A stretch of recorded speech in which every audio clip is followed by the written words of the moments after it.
Respected President Sahab, Office Bearer, Respected Dr. Gagandeep Mittal जी, हम आपका यहाँ पहुँचने पर हार्दिक स्वागत और अभिनंदन करते हैं। प्रोग्राम की शुरुआत करने से पहले मैं आमंत्रित करूँगा हमारे प्रधान श्री विनय कुमार बिश्नोई जी से, वे पोडियम पे आएँ।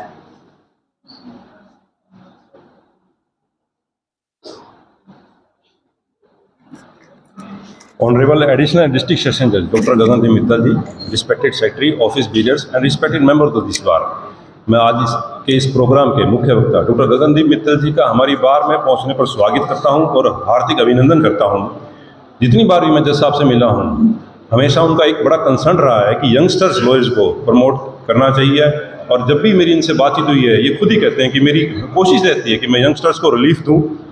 एक चीज़ में लैकिंग कर रहे हैं यंगस्टर की नॉलेज के लिए। मैंने कहा सर ये एक्सपीरियंस के साथ आ जाएगा, लेकिन डॉक्टर साहब ने एक बड़ी अच्छी बात कही कि सर एक्सपीरियंस में टाइम लगेगा, लेकिन नॉलेज जो है वो किताबों में है, और यंगस्टर अगर इस किताबों की नॉलेज को भी अपने अंदर उतार लेगा तो काफ़ी एक्सपीरियंस गेन कर जाएगा। तो इसके लिए जब हमारे सेक्रेटरी साहब गौरव जी ने उनसे कहा कि सेमिनार हमें करना चाह रहे हैं तो आप उसमें लेक्चर दीजिएगा, तो बड़े सहर्ष उन्होंने इसको स्वीकार किया। इसके लिए मैं उनका धन्यवाद करता हूँ, और उनके बीच में और आपके बीच में ज़्यादा समय ना लेते हुए इस मन से विदा लेता हूँ। धन्यवाद।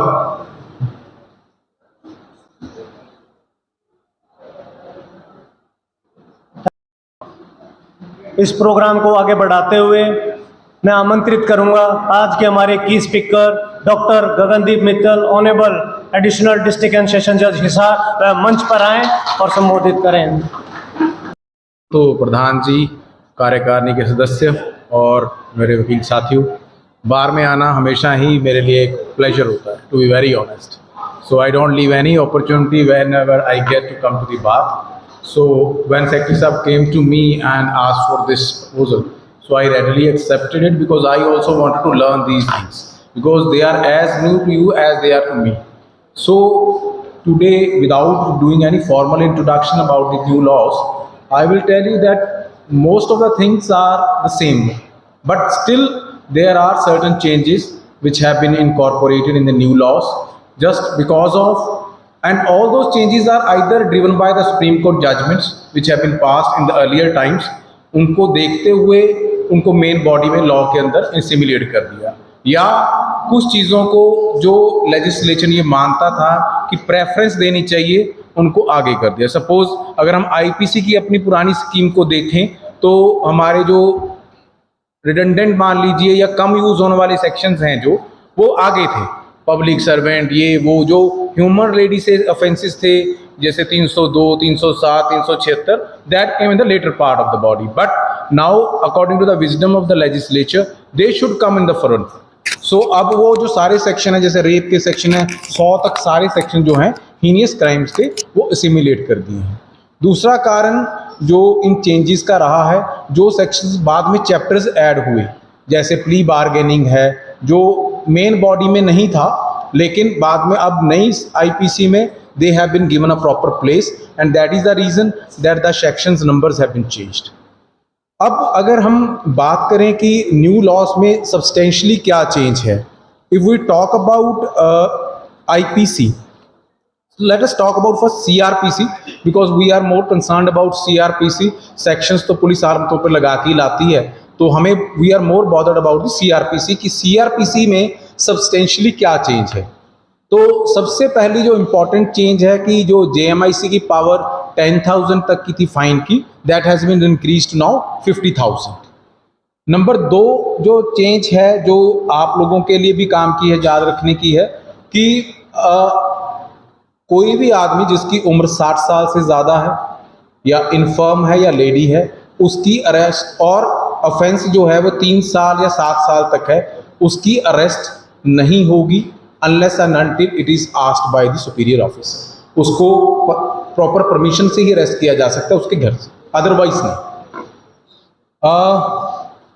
दूसरी जो एक और चीज़ है इम्पॉर्टेंट, पहले वैसे ये आईओएस के लिए इम्पॉर्टेंट है, जो आप तौर पे एप्लीकेशंस भी लगाते थे कि मुलजिम को हैंडकफ में पेश करना है, तो अब वो स्पेसिफिक प्रोविज़न जो है वो इसमें सीआरपीसी में दे दिया है 43 में, जो कि उनको एम्पावर करता है कि सीरियस ऑफेंसेस में, offences relation to the sexual offences जो भी हैं इन या रिपीटेड ऑफेंडर्स हैं, हैप्चुअल हैं, तो उनके लिए भी पुलिस अपने आप एम्पावर्ड है, उनको हैंडकफ लगा सकती है।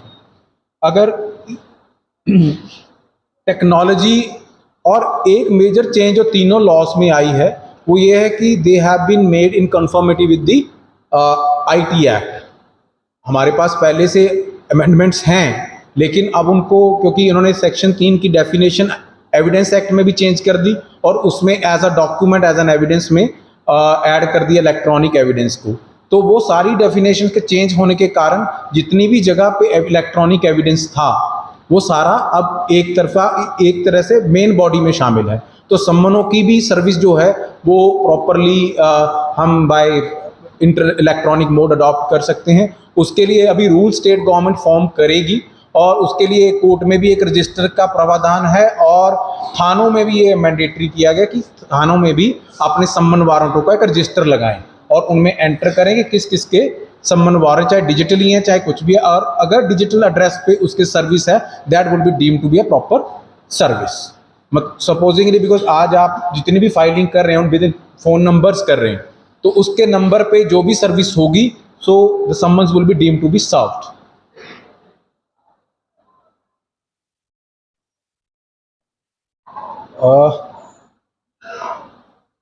एक हम लोग जो पीओ डिक्लेयर करवाते थे 82(4) में कि 82(4) में जो पीओ डिक्लेयर कराते थे, अगर आपको याद हो तो उसमें कुछ सेक्शंस डिफाइन किए हुए थे जिनमें हम पीओ डिक्लेयर करवाते थे, लेकिन अब उसका मैग्नीट्यूड भी बढ़ा दिया है। अब उसका मैग्नीट्यूड ये बढ़ गया कि कोई भी ऑफेंस जिसमें 10 साल से ज़्यादा की सज़ा, उम्र कैद या डेथ है, उनमें सब में हम पीओ डिक्लेयर हो सकता है। अब पीओ डिक्लेयर जो हो सकता है तो उससे इन सेक्शनों का नंबर जो है वो इंक्रीज हो गया है। अगर इसी की कड़ी में मैं बताऊं तो पीओ के ट्रायल के लिए जैसे हमारा पहले समीकरण ये होते थे कि अगर पीओ हो गया तो 2-4 गवाहियां 299 में 9 सब जानते हैं करवाई, फाइल कंजाइन, लेकिन नई सीआरपीसी ने ट्रायल इन एब्सेंशिया का प्रावधान दिया है कि अगर मुलजिम नहीं आता है, एब्सकॉन्ड कर गया है, पर ये सिर्फ प्रोक्लेम्ड ऑफेंडर के लिए है, एब्सकॉन्डर के लिए नहीं है। ट्रायल इन एब्सेंशिया का जो प्रावधान है वो सिर्फ प्रोक्लेम्ड ऑफेंडर के लिए नहीं है, but state government has been given the power if it wants to include the offender also, so there will be a specific notification from the state government that even the persons who have absconded will also be liable to be prosecuted in absentia, but so far we have not received any such notification. So I was talking about trial in absentia. तो ये जो procedure है इसमें इनकी जो ideology है basically वो ये है कि अगर आदमी सम्मन वारंट जाने पर भी नहीं आता, प्रोक्लेमेशन के बाद नहीं आता, तो it will be considered as a waiver to be tried in person. Means कि वो उसने अपनी तरफ से ये कह दिया कि मेरी एब्सेंट में आप ट्रायल करो, मुझे कोई पर्सन में सुनने की जरूरत नहीं है।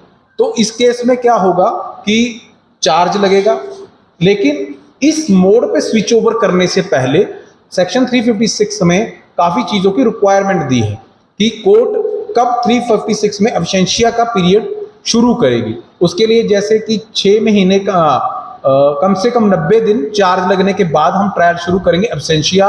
उससे पहले उसके घर पे चस्पानगी वगैरह होगी, 2 न्यूज़पेपर में निकाला जाएगा, उसके नियर रिलेटिव को बताया जाएगा कि we are the court is about to proceed in absentia against you and if you want to come join for the trial.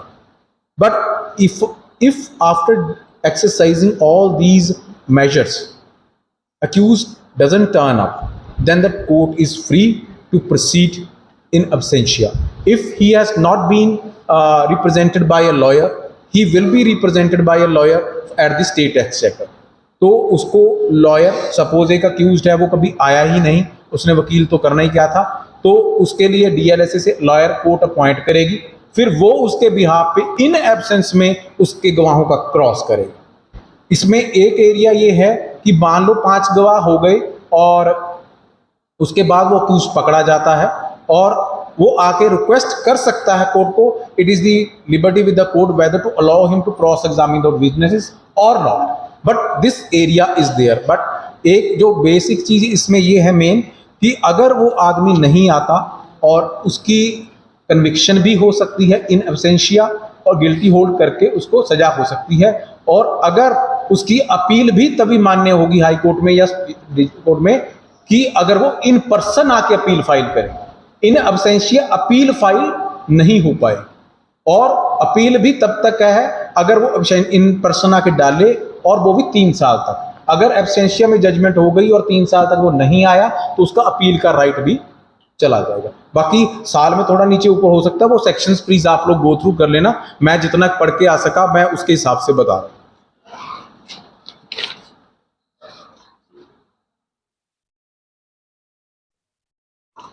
पहले जैसे 82 में अटैचमेंट की पावर थी कोर्ट की, जब मतलब उसका एक प्रोसीजर आगे का ये भी था कि हम लोग उसकी प्रॉपर्टी को अटैच कर सकते हैं अगर पर्सन एब्सकॉन्डेड है. लेकिन अब एक स्पेसिफिक प्रोविजन 107 में पुलिस को दिया गया है जिसमें police can move an application, जो अब हम बड़ी ईडी ट्रायल्स में देखते हैं ना कि वो उन्होंने अकाउंट सीज करवाने की एप्लीकेशन लगा दी या प्रॉपर्टी अटैच करने की एप्लीकेशन. तो अगर किसी ऑफेंस का ये लगता है कि it is a sale proceeds of the crime or gains of the crime, the police can move the application for attaching that particular property or an account or whatever. तो उसका प्रोसीजर बकायदा दिया हुआ कि अगर वो आदमी अग्रीव्ड है तो वो कोर्ट को अप्लाई कर सकता है कि जी ये ऐसे नहीं है, it is my personal property and that can be released.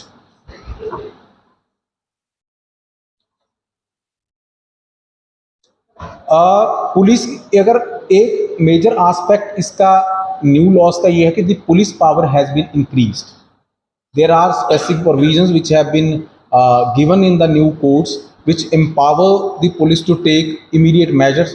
That may be because of the extreme situations, like section 172 empowers the police to arrest a person, like if somebody closes the gate and police officer asks him to open it in discharge of his duty and he doesn't open it, then he can be arrested. For petty offenses, police officer can release him, जैसे उठा के ले जाएं arrest करके, और after distance he can release. अगर उनको लगता है कि we are going to lodge an FIR, he और she needs to be produced before the इलाका मैजिस्ट्रेट.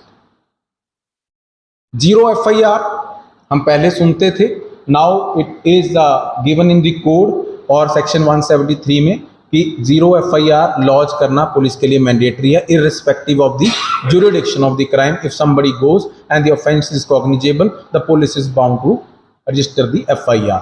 FIR के साथ ही नेक्स्ट चीज ये है कि इन्फॉर्मेंट को कॉपी मिलती थी FIR की free of cost. Now the victim is also entitled for having the copy of the FIR. एक अगर आप लोगों में जो भी क्रिमिनल की प्रैक्टिस करते हो, ललिता कुमारी वाले केस में डिस्कस हुआ था FIR के कॉन्सेप्ट पे और प्रिलिमिनरी इंक्वायरी के बारे में कि whether the police can conduct a preliminary inquiry before registration of the FIR और not. So, but now this provision has been given in the code that the police can do the preliminary inquiry within 14 days initial, that too with the permission of the DSP concerned. So, preliminary inquiry का provision is there now in the code. Victim, rape victim का बयान उसके घर पर ही record होगा as per her own convenience in the presence of her parents, counsellor, social worker, whatever. उसके घर पे ही होगा. She will not be compelled to call into police station. अगर ट्रायल्स में देखा हो तो सीन ऑफ क्राइम सीन वगैरह की रिपोर्ट्स आती हैं, उसकी एज सच CRPC में पहले कोई प्रोविजन नहीं थी कि उसको बुलाना है. लेकिन अब जो नया कोड है उसमें साइंटिफिक जो इंफॉर्मेशन है उसको सिमुलेट करने के लिए बहुत ज़्यादा चेंजेस है, चाहे वो इलेक्ट्रॉनिक एविडेंस है, चाहे वो कुछ है. तो इसके लिए अब जो इन्वेस्टिगेशन कंडक्ट करनी है उसमें ये वन ऑफ द मेजर है कि the IO will call the scene of crime team, that they will collect the physical evidences from the place and store them properly.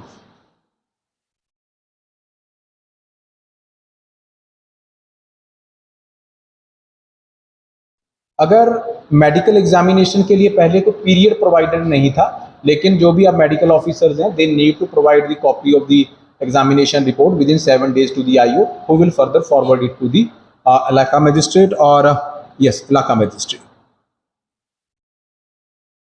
Police remand, जैसे नैन साहब से बात होगी, substantial change has been done in the police remand. वो पहले 15 दिन वाला जो काम था वो नहीं है, 60 और 90 दिन के अंदर पुलिस कभी भी पुलिस रिमांड सीख कर सकती है।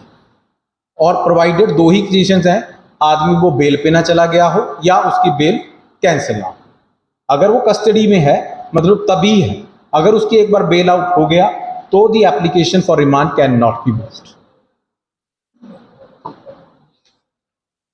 चार्जशीट जैसे नीचे फाइल होती है, कई बार आपने देखा होगा मजिस्ट्रेट कोर्ट में ही, कमिश्नर में ही 6-6 महीने लग जाते हैं, तो उनके लिए भी एक टाइम लिमिट फिक्स की है कि 90 दिन maximum by passing an order 180 days में चालान को कमिट कोर्ट में करना है।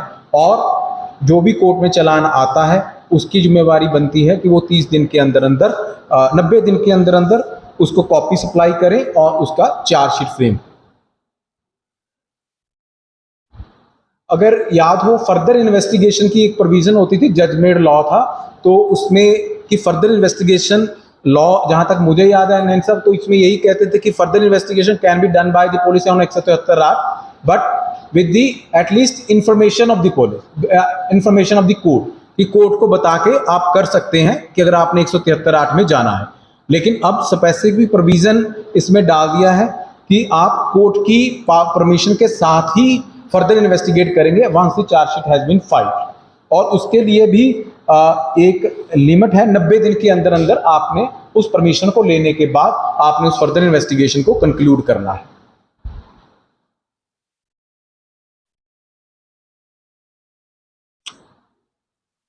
Very important change in complaint cases जिनमें समनिंग है, उनमें अब अक्यूज्ड को बिना सुने समनिंग ऑर्डर नहीं हो सकता। गेटिंग माई आइडिया कि 323, 25, 506 किसी भी एक्ट की कंप्लेंट डाली, 2 गवाह कराए, तो 202 की रिपोर्ट मंगाई, मजिस्ट्रेट ने देखा समनिंग, प्रामा फसाई देखा, हो गए। अब नहीं, notice is to be given to the opposite part, उसको सुनना हो, उसको सुन के if the magistrate feels that okay there is prima facie case made out against the person, then he will be summoned for the, but not without hearing him. अब तक का law ये था कि he cannot even represent, he can just watch, even if he has some evidence within his purview, he was not allowed to tender it, but now he has been given a chance. So this is one of the important and I think one of the crucial thing, because summoning sometimes चाहे वो inexperience की वजह से हो चाहे किसी कारण हो, कई बार वैसे हो जाती थी क्योंकि केस ऑलरेडी सेटल्ड होते थे या पूरी पिक्चर सामने नहीं होती थी, मैटर कुछ और होता था, कंप्लेंट कुछ और डल गई, पहले डिसाइड हो रखे होते थे, कईयों में FIR भी हो रखी होती, तो उस चीज को सारी को वाइप आउट करने के लिए ये प्रोविजन डाली है। और अगर कंप्लेंट किसी गवर्नमेंट ऑफिशियल के खिलाफ है, जैसे पुलिस वालों के खिलाफ है या किसी के खिलाफ है, then the trial court, then the magisterial court is bound to take a report from that person also and from his superior also कि such and such complaint has been received by this court against this fellow, this police official with regard to his inaction in the duty or some particular offense. Then you are need to explain the officer, that the official, how this come up, or by the superior officer whether his comments कि ठीक है या गलत, तो ही उसकी सामने हो। So जो मैंने कहा था कि पुलिस को प्रोटेक्शन और पावर बढ़ा के, तो एवरी पॉसिबिलिटी है कि ये उसके तरह से ऐड हुई हो कि कोई भी समनिंग ऐसे ना हो विदाउट दी पुलिस रिपोर्ट ना। वो 30 डेज का मान लो उसको सर्विस हो गई, he does not appear, then okay fine, इतना ही है। मेरा chance of hearing is to be given, the court issues a notice, ये है आपने आके कुछ बताना है, नोटिस इज सर्व्ड। लेकिन अभी इसमें ग्रे एरिया ये है, अभी उसके लिए कोई भी, अभी मैं भी नहीं बता पाऊंगा कि अगर सर्विस ही नहीं होती, सपोज एक बंदे के खिलाफ कंप्लेंट है, बॉम्बे का अक्यूज्ड है, डाल दी, आपने गवाहियां भी करा दी, अब कोर्ट ने मजिस्ट्रेट ने सम्मन कर दिया, बॉम्बे के सर्विस होने के आपको पता ही है, मुझे भी पता है चांसेस कितने, तो क्या उस कंप्लेंट का फेट होगा। बीच में ये बात बताऊंगा कि ये सारी प्रोविजंस अभी रॉ हैं, इनके ऊपर अथॉरिटेटिवली किसी की बात को कहना मेरे लिए, आपके लिए, पुलिस के लिए, जो भी हम लोग डिस्ट्रिक्ट लेवल पे हैं, किसी भी कैपेसिटी में हैं, we are not competent enough. It is the prerogative of only the constitutional courts, who with the passage of time will interpret these provisions, the actual intent of the provisions and the effects of these provisions. So far whatever we are gathering from the bare language, we are interpreting it. We may be wrong. कल को आप लोग argue करो, दोनों एक provision पे करो, I may take a view, that view may not be sustainable. So अभी अब आप ये देखो कि 319 का लॉ अब जाके सेटल हुआ 70 सालों में, 2 जजमेंट जब आई उस पे, तब जाके 319 का लॉ. तो अभी इसको सेटल होने में इन जो नई प्रोविजंस हैं, कम से कम नहीं तो 5, 7, 10 साल अभी लगेंगे, जिससे हमें बेयर आइडिया होगा कि इन प्रोविजंस का इंटेंट कैसे है. अगर एब्सेंशिया में ट्रायल करते हैं तो क्या वो ट्रायल ठीक है? अब उस अक्यूज के ना होने के कारण भी हो सकते हैं. अब आपने उसको पीछे, हम उसको 302 में सजा कर दें और वो बंदा आके ये केस कह दे कि जी मैं तो, मेरे पास तो कुछ सम्मन इशू, कुछ मेरे पास इंफॉर्मेशन ही थी, because I was in A vegetative state, मैं तो कोमा में था. तो क्या उसको राइट देना चाहिए? But I am speechless at this point कि क्या उसका होगा, क्योंकि लॉ ऐसे कई भी प्रोविजन में नहीं है कि भाई अगर वो बंदा सेटिस्फैक्ट्री कोर्ट को एक्सप्लेन करे या कोई ऐसा सफिशिएंट कोज एक्सप्रेस करे कि जी मैं इस कारण नहीं आया, then the court can think of de novo trial. There is no provision. So what I mean to say that these provisions are raw provisions. They have been just inculcated in the new laws. With the passage of time, we will receive the interpretations from the judge-made law. So far, whatever is written in the statute, we will interpret according to our wisdom. We are the stakeholders, either judges or the lawyers, who are going to give the basic framework of the provisions. You people will argue in a particular context, either in para materia to the other provisions. Then the courts will interpret according to their wisdom, and then they will be checked by the constitutional courts. So let us wait for that. ये आपको मैंने 223 बता दिया, ये complainant को notice वाली जो provision है, जो 223 है सेक्शन, उसमें ऐड की गई है.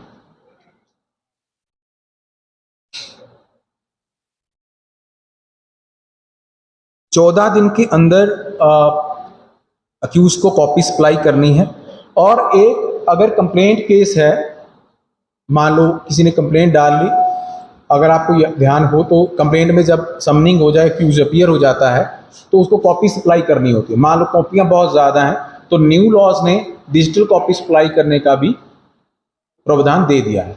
ये ज़रूरी नहीं है, मान लो इतना बड़ा बंडल है, कोई गरीब कंप्लेंटेंट है, अब इतने बड़े का वो नहीं करवा सकता, मान लो 5 एक्यूज सम्मन हो गए, तो अपना व्हाट्सएप पे उसका सारे का स्कैन करे, वो दूसरी कॉपी को सप्लाई करे कि भेज दिया जी आपके नंबरों पे.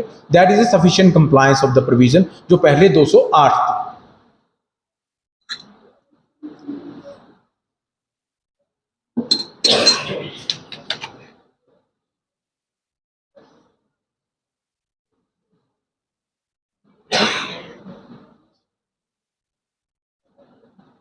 $356 मैंने आपको बता दिया.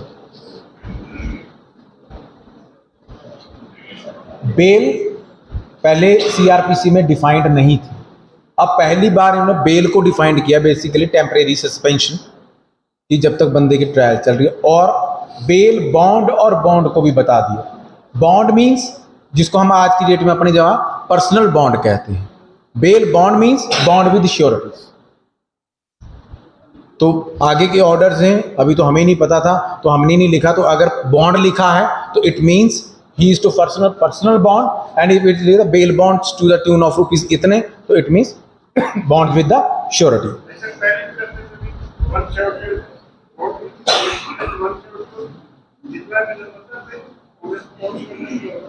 पता नहीं नैन साहब, लेकिन अब इन्होंने अपनी तरफ से क्लियर कर दिया कि जी बॉन्ड का मतलब पर्सनल बॉन्ड है हमारी तरफ से. अब पर्सनल बॉन्ड तो वर्ड लिखा नहीं, पर्सनल बॉन्ड इनफैक्ट वो हमारा डिवाइस किया हुआ है, क्योंकि हम लोगों ने विद श्योरिटी और पर्सनल को डिस्टिंक्ट करना था, तो हम लोगों ने उसको पर्सनल बना दिया. पर्सनल बॉन्ड, हाँ, इंस्टेड ऑफ श्योरिटी बॉन्ड, जिसको हम बेल बॉन्ड बोलते हैं. उसके क्योंकि मैंने कोड देखा है कहीं कहीं जगह ऐसी है यहाँ कोर्ट्स को पावर दी है that accused can be released on bond, not on bail bond, on bond itself.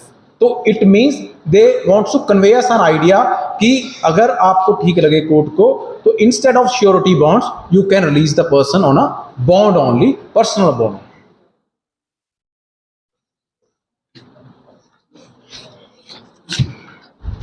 ये तो कुछ चेंजेस थी जो सब्सटेंशियली सीआरपीसी में थी। अब अगर थोड़ी सी बात हम आईपीसी की करें तो आईपीसी में सबसे मेजर एक चेंज है, अगर आपको ध्यान हो तो आईपीसी में जो सजाएं हैं बताई हुई उनमें एक सजा और ऐड कर दी है, वो है कम्युनिटी सर्विस।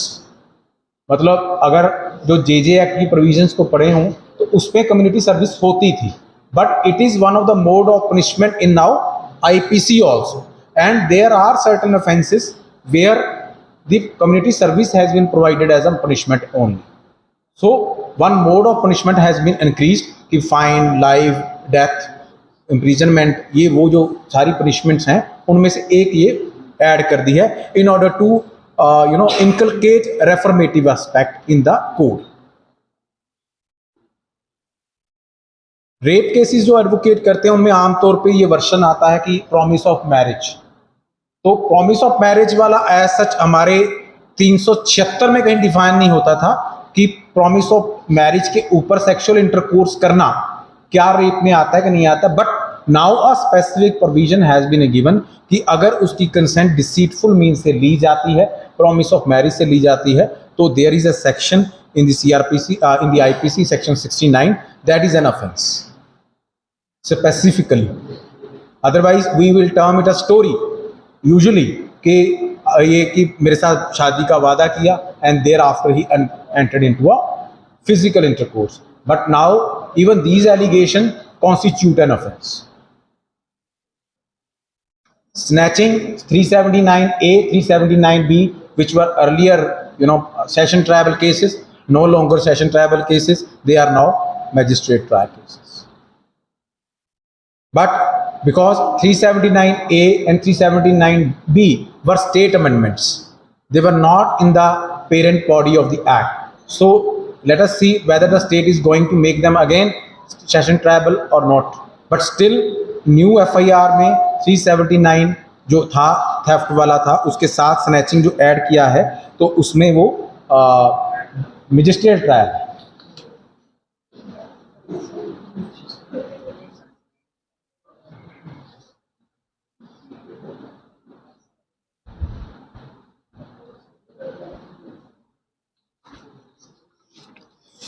अच्छा जी, एक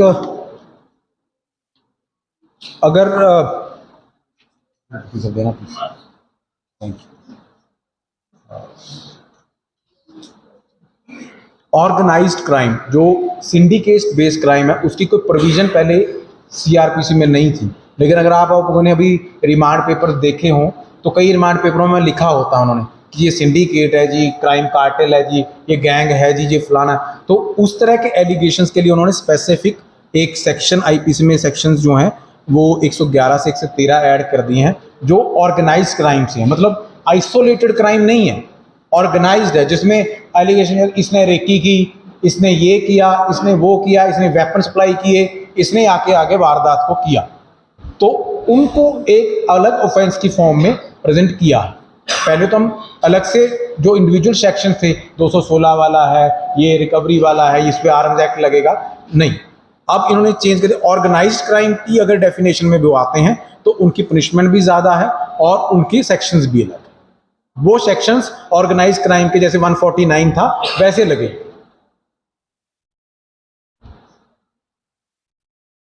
अगर किसी को मारना था, हमारे पास 326 वाज द लास्ट प्रोविजन जो शॉर्ट ऑफ 307 और 302 थी। उससे नीचे अगर आपको ध्यान हो, मान लो किसी बंदे को लठ मार दी और वो बंदा कोमा में चला गया, इंजरी तो सिंपल है, लेकिन उसके लिए ऑफेंस कौन सा बनेगा? अगर वकील साहब आर्ग्यू करेंगे तो जो लठ है जी 323 कोई भी लगा लो, 23 लगेगा। रिजल्ट से ओरिएंटेड नहीं है, वो कोमा में चला गया। तो उसके लिए अगर कोई ऐसा ऑफेंस होता है जिसमें आदमी वेजिटेटिव स्टेट में चला जाए सेंसिटिव, तो उसके लिए नया ऑफेंस ऐड कर दिया। वो उसमें नैन साहब ये है कि 20 दिन ज़्यादा से ज़्यादा अगर हॉस्पिटलाइज रह जाए या एम्पुटेशन हो जाए, डिसफिगरमेंट ऑफ फेस, कुछ भी हो जाए, लेकिन उसमें ये प्रोविज़न नहीं है कि हो सकता है वो 20 दिन ना रहे, 2 दिन ही उसको कहते हैं डिस्चार्ज अपना घर ले जाओ, वही रखो, हमारे पास तो कुछ है नहीं। अगर वो बंदा वेजिटेटिव स्टेट, हाँ, अगर वो बंदा मूव नहीं कर सकता, he is bedridden, then there is a specific offence for that matter. तो वो 117(3) है, तो जो ऑफेंस नया ऐड किया गया है।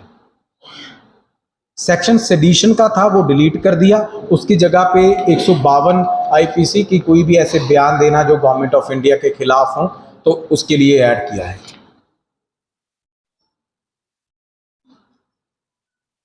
डैमेज टू पब्लिक प्रॉपर्टी, जो हम पीपीडी के केस लगाते थे, उसके अलावा अब स्पेसिफिक प्रोविजन 324 नए कोड में आईपीसी में ऐड किया है, जिसमें कि सरकारी प्रॉपर्टी को नुकसान पहुंचाने का ऑफेंस ऐड किया है। मॉब लिंचिंग, जो ऑनर किलिंग से संबंधित केसेस हैं, पब्लिक ने पकड़ा काट दिया, they have been given a specific category, they won't be considered as a murder, they will be considered as a mob lynching. तो उसके ऑफेंसेस के प्रावधान भी अलग हैं, सजा भी अलग है, क्योंकि अब तक तो हमारे पास मरने का सिर्फ एक ही सेक्शन था, वो कैसे भी लगा 302, लेकिन अब इसी तरह से अगर किसी को मॉब लिंचिंग में चोट मारी 326 बनती है उसमें उसके लिए भी अब अलग सेक्शन है। अगर भीड़ ने किसी को मारा है, पकड़ के मारा है, कैद करके मारा है, तो उसके लिए भी अब स्पेसिफिक सेक्शंस इन्होंने इनकॉर्पोरेट कर दिए।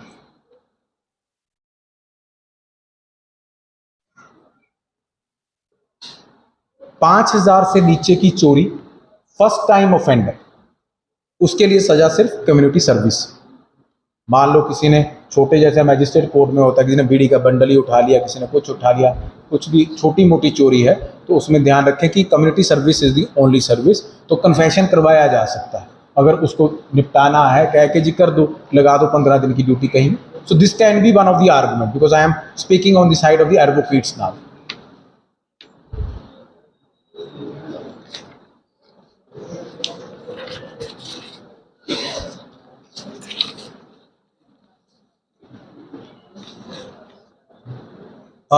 जो सेक्शंस हमारे सेक्सुअल हरासमेंट, सेक्सुअल 354A(b) वाइवरिज्म और सेकंड ऑन सब्सिक्वेंट कन्विक्शन, जो इस तरह के फैन, ये अब सेशन ट्रायल 354A वाले जो सेक्शंस थे, जो अर्लियर मजिस्ट्रेट ट्रायल थे, अब वो सेशन ट्रायल।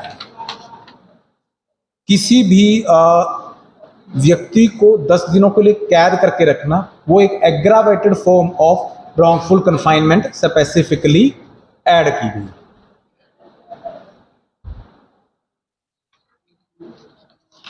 बाकी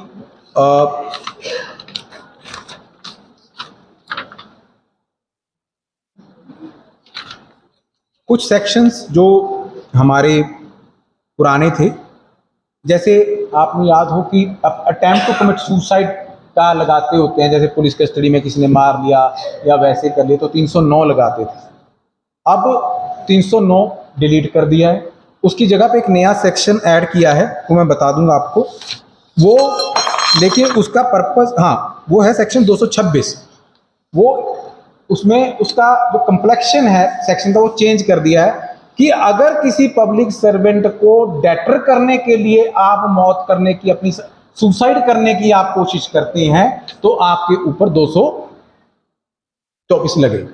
मतलब जो जर्नलाइज नहीं है, जैसे बेसिकली जैसे कोई पुलिस कस्टडी में है कि मुझे पकड़ना मत, नहीं तो मैं अपने आप को मार दूंगा, तो for these kind of acts a specific section has been incorporated. एक पुराने सेक्शंस होते थे वो ठग वगैरह, तो वो now they has been deleted. Unnatural offence 377, lurking house trespass by night has been deleted, house breaking by night has been deleted, and adultery because of the judgment of the Supreme Court in Joseph Shine's case it has also been now deleted. जो कुछ और sections जो important है वो, जैसे कोई आदमी India से बाहर इंडिया के लिए ऑफेंस प्लान करता है तो पहले आईपीसी इस नीड को कवर नहीं कर पाती कि ऑफेंस सॉइल इंडियन सॉइल पे होगा लेकिन the planning is done outside, तो उसके लिए अब वो सेक्शन ऐड हुआ। एकेडमिक पर्पस के लिए ज़रूरी है तो कि पता होना चाहिए।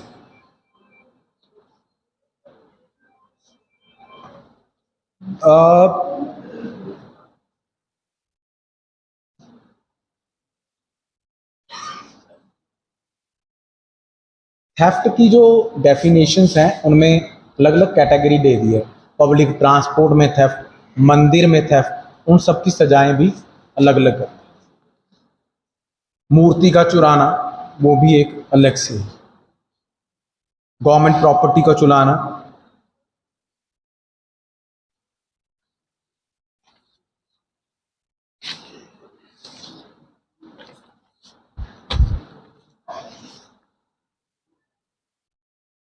कई ऑफेंसेस में सज़ा पहले से बढ़ा दी है।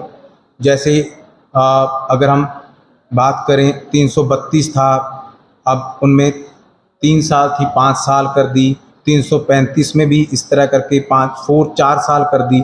मैं पुराने आईपीसी के सेक्शंस बोल रहा हूँ। 338 था क्योंकि हमें वो याद है, तो उसमें भी सज़ा बढ़ा दी। और 363, 363A, 346, 370A, ये सब सेक्शनों में सज़ा का बढ़ोतरी कर दी है। एक्सटॉर्शन जैसे 379 था, 384 था, 406 था, 417, 18 क्रिमिनल ब्रीच ऑफ ट्रस्ट, ये सारे 419 चीटिंग बाय इम्पर्सोनेशन, इन सभी केसेस में सज़ा बढ़ा दी है पहले से। अगर थोड़ा सा जो लोग सेशन ट्रायल केसेस करते हैं उनके लिए एक दो चीज़ें प्रोसीजर की जो इम्पोर्टेंट है, वो पहले अगर याद हो तो जब विटनेसेस नहीं आते थे तो court by close by court order हम कराते थे, नीचे भी करते हैं। तो अब उसका स्पेसिफिक प्रोविजंस सीआरपीसी में दे दिया है कि अगर विटनेसेस नहीं आते magistrate can close the evidence by court order. There is a specific provision in the code now.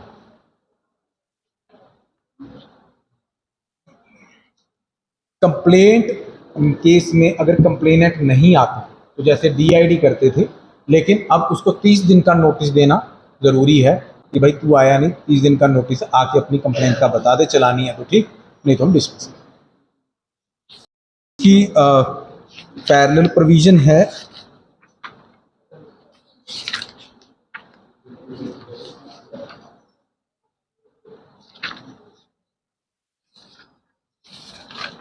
वो सेशन ट्रायल में एडिशन की गई है कि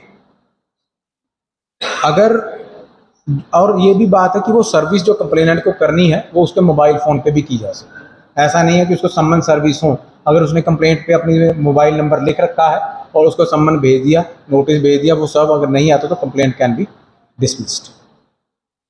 चार्ज के लिए 60 डेज का टाइम फाइनल किया है कि जब मिटो के आ गया तो उसके चार्ज लगेगा। और अगर चार्ज के लिए डिस्चार्ज की एप्लीकेशन भी लगानी है उसके लिए भी टाइम है कि वो जब फाइल आ गई तो 30 डेज के अंदर अगर डिस्चार्ज और चार्ज की एप्लीकेशन, चार्ज अमेंडमेंट की ये ऐड करना है कोई और डिस्चार्ज की, तो उसी दौरान लगेगी, बाद में नहीं लगेगी, ताकि ट्रायल जो है वो ड्रेल ना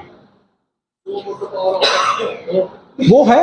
दैट इज इन टाइम। आपने कोई एप्लीकेशन मूव करनी तो there is a time limit, there is a time gap, there is a window कि आप अगर आज हमारे पास केस कमिट होके आ गया है, आप चाहते हैं कि नीचे से after 30 days during the trial so motor power of the court है, वो तो होगी क्योंकि इन्होंने तो इसलिए बनाया है क्योंकि पार्लियामेंट ने सोचा कि हो सकता है किसी स्टेट में हर एक स्टेज पे लगाते जा रहे हो। हमारे यहाँ इतना फैशन नहीं है चार्ज डिस्चार्ज की एप्लीकेशंस का, unless and until it is really required. But हो सकता है किसी स्टेट में इट्स अ फैशन कि मूव वन एप्लीकेशन और दी अदर, तो उसके कारण ट्रायल्स जो हैं वो ड्रेल होते होंगे। 311 तो है नहीं सब, लेकिन चार्ज के लिए और बस क्या आ गए, क्या करें मैडम अब।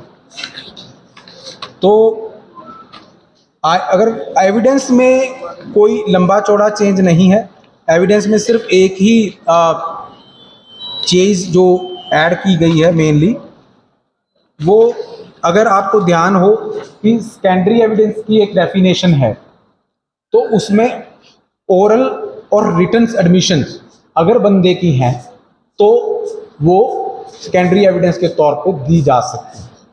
अब ये कैसे प्रैक्टिकल होगा वो आप लोग जब समझाओगे तभी समझ में आएगा, लेकिन प्रोविज़न ये है, ठीक है ना। बाकी इन्होंने एविडेंस में मैंने आपको बता दिया कि इलेक्ट्रॉनिक एविडेंस को एविडेंस में इंक्लूड करके उसकी वाइड पॉसिबल जो भी इंटरप्रिटेशन कर सकते थे इन्होंने कर दी है।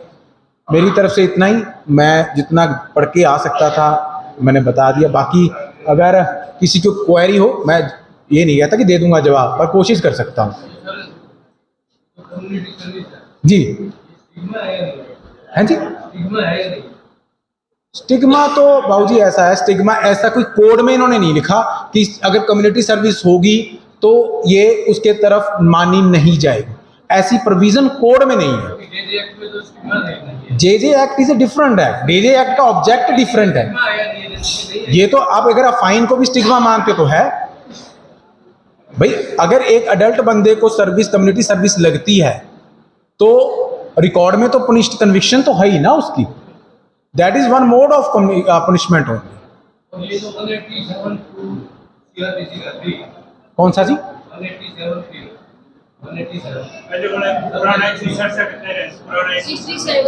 अच्छा एक चीज, सॉरी मेरे, हाँ जी, इसमें कस्टडी करके 15 दिन 40 दिन 60 दिन कस्टडी पीसी है या जेसी? नहीं, कस्टडी तो जहां पे भी हो पीसी जुडिशियल कस्टडी ही है, वो प्रोविजन का आउटलुक चेंज नहीं है। सिर्फ उन्होंने ये ऐड कर दिया कि जो कस्टडी के दौरान अगर पुलिस एप्लीकेशन 60 और 90 दिन वाली वही क्लॉज में मूव करती है तो मजिस्ट्रेट ये कह के डिक्लाइन नहीं करेगा रिमांड कि पहले 15 दिन गुजर गई। पीसी मानी जाएगी या जेसी मानी जाएगी? कोई भी हो, वो जो अगर 15 दिन की मांगते हैं तो वो तो रिमांड है, पुलिस कस्टडी है, वो तो है। उसके बाद जो वो तो जुडिशियल की है, लिमिट पीरियड उतना ही है। हाँ, पुलिस कस्टडी का लिमिट पीरियड उतना ही है 15 दिन, लेकिन ये स्ट्रेच कर दिया कि आप मांग कभी भी लो। उसकी रीजन भी, उसकी बैकग्राउंड अगर आप पढ़े उसमें क्या होता था कि मान लो आज एक अक्यूज्ड है, उसको कस्टडी में दे दिया, पुलिस ने अपना रिमांड पेश कर दिया, उसको जेसी में भेज दिया। अभी तक पुलिस को कुछ नहीं लगता कि जी इसके खिलाफ कुछ है, कोई उससे कोई रिकवरी नहीं कर ली। मान लो 15 दिन बाद एक अक्यूज पकड़ा जाता है, वो कहता है जी सारा करा था तो उसने था, सारा चाकू उसके पास, वेपन उसके पास, सारी कहानी उसके पास। अब वो सारी स्टोरी को इम्प्लीमेंट करने के लिए, उसको फोर्टिफाई करने के लिए पुलिस के पास रेमेडी क्या है? जेसी में जा लिया, 15 दिन गुजर गए। तो उस इवेंचुअलिटी को कवर अप करने के लिए कि पुलिस जाए दोबारा, अगर वो उनकी खुशकिस्मती हो कि वो कस्टडी में ही हो, मान लो उससे पहले उसकी बेल हो, तो आप लोगों के लिए समझने वाली बात यह है, ऑफेंस से छोटा तो साथ ही में बेल अप्लाई कर दो।